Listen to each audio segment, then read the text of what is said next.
The new Mozambicans, people of one of the youngest black African nations, expressing their joy in the way they know best. Theirs is a country wrested from Portuguese colonial rule after more than a decade of guerrilla struggle, but one which has yet to say its final farewell to arms.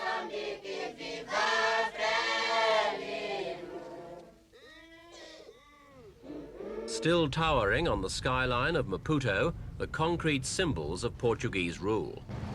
But in the life of the capital, there's no doubting the sweeping changes that have come with black Marxist control. Hardly a day goes by without someone's being arrested or held without charge, like the Portuguese airline captain who accidentally crossed the path of the president and was then instantly arrested for attempted assassination. Such is the power of President Samora Machel.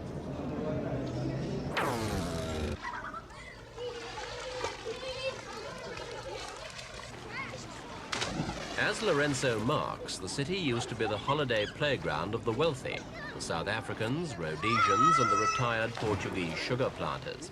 But South Africans no longer come here, Rhodesians are strictly forbidden, and the Portuguese are getting out for good. Maputo just hasn't the atmosphere Lourenço Marx used to have.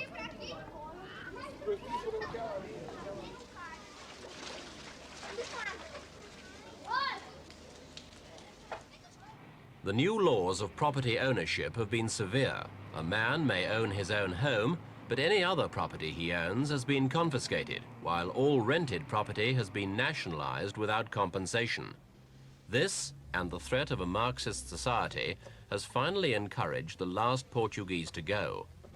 They've changed their escudos on the black market for dollars, and they're waiting for visas and air tickets to Lisbon, Brazil, Argentina, South Africa, whatever country will accept them.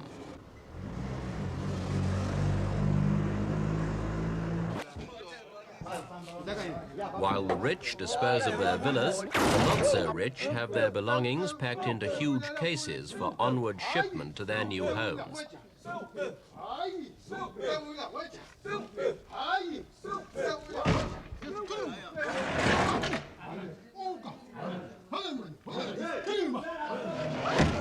The poor Portuguese sell all they have left on the streets to pay for their flight out. It's a strange sight, and one which Portugal could hardly have visualized when it handed the country over to the Machel government. The furniture of white ex-colonials manhandled on the pavements before coming under the hammer to the highest black bidder.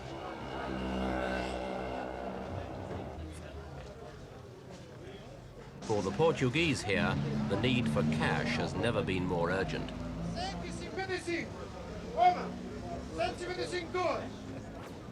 50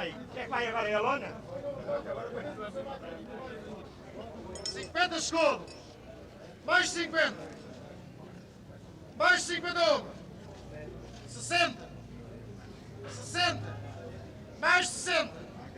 61. 70. 70. Mais 70. 71. 72. Ninguém dá mais 70. Gloomy white Portuguese facing an uncertain future. But superficially at least, life's changing less dramatically for black Mozambicans.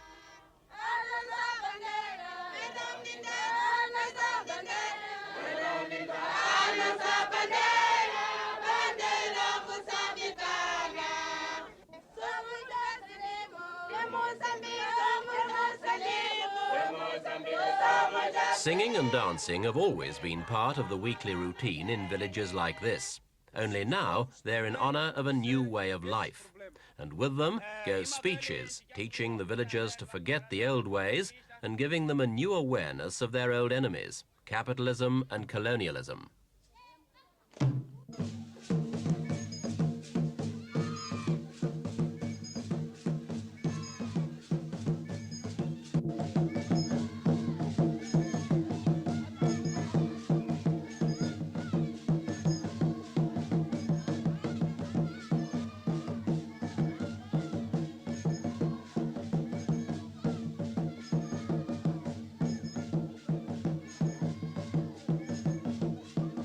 The actions of the dancers are traditional, derived from old tales of fighting lions or preparing for war. Now they are part of the weekly Marxist meetings, when earnest, sophisticated young men with degrees from Lisbon or Moscow come to give speeches, very long speeches. The theme of the speeches is idealistic and constant: independence from the capitalist colonialists, the armed struggles against South Africa, and especially Rhodesia. Mr. Ian Smith is described as the devil, while the heroes are the black Rhodesian guerrillas, the Zimbabwean nationalists.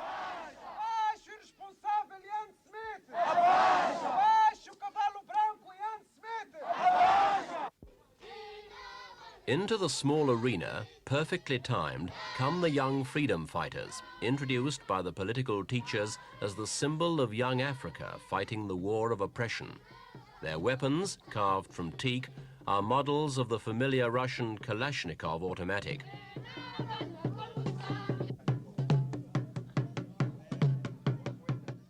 A replica of the Russian B-40 rocket launcher.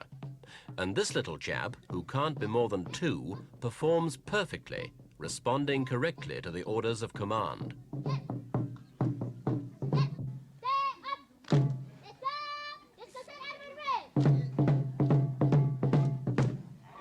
Planted so skillfully, the seeds of Marxism are beginning to flourish.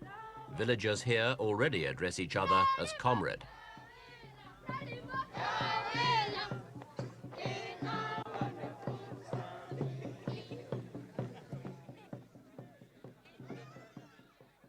President Samora Machel is the architect of Mozambique's independence, the man who led the struggle for freedom as the commander of the major black guerrilla group Frelimo.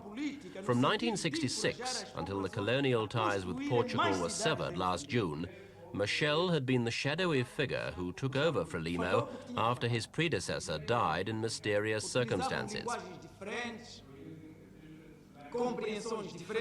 Having successfully maneuvered his Frelimo party into control of Mozambique, Machel's twin aims now are to run his own country along rigid Marxist lines and to help other aspiring groups to achieve similar ends.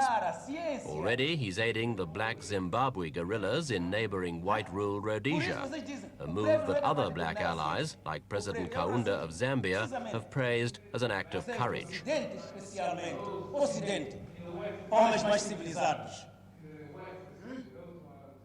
In March, Machel slammed the door on Rhodesia and put his country on what he called a war footing.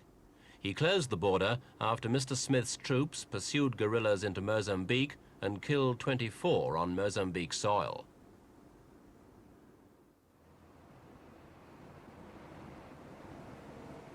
The port at Maputo and another at Beira in the north were two of the main gateways for Mr. Smith's landlocked nation.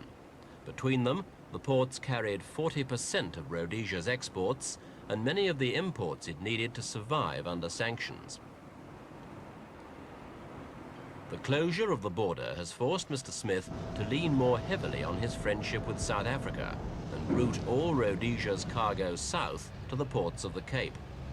Rhodesia also lost railway rolling stock when President Machel seized Rhodesian property and assets.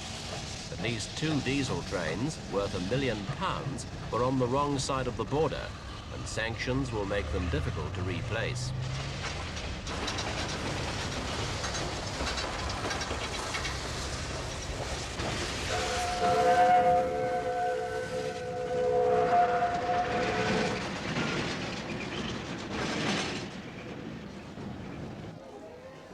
Ironically, the border closure is likely to harm the people of Mozambique every bit as much as it will Rhodesians. For one thing, it's been a bad year for crops in Mozambique. Normally, the markets here are far busier than this.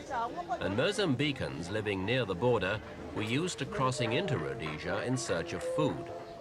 There'll also be a massive loss of jobs in both ports and the loss of some £17 million in revenue from goods traffic. In addition, Mozambique annually gets about £57 million from its migrant workers in South African mines, and this is also bound to cease.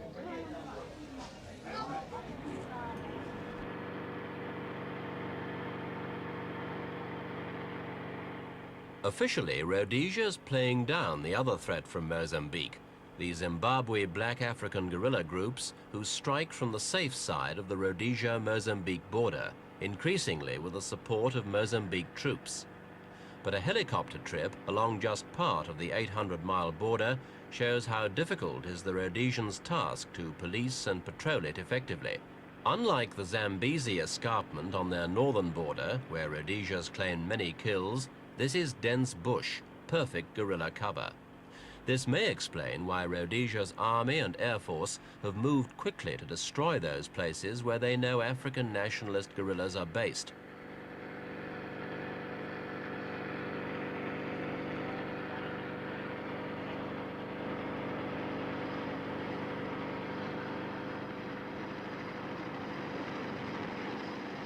This was one at Pafui, a small village come customs post only 400 yards from the Rhodesian border.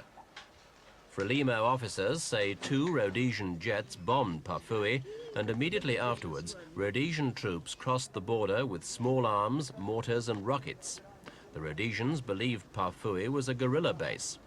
Among the wreckage there were rockets, shells, fuses and a Frelimo ammunition case, signs that the customs post had been used as an arsenal by somebody. Various estimates put the strength of the Zimbabweans anywhere between 3,000 and 16,000.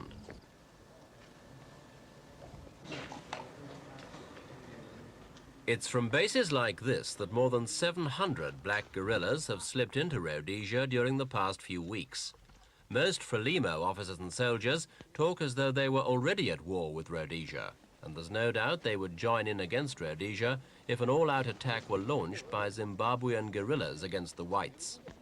Some of the Frelimo troops are veterans of the 10-year war with the Portuguese, every bit as professional as Rhodesia's men. President Machel hopes that if war does come, it will pull together his fledgling nation, but it could just as easily drown it at birth.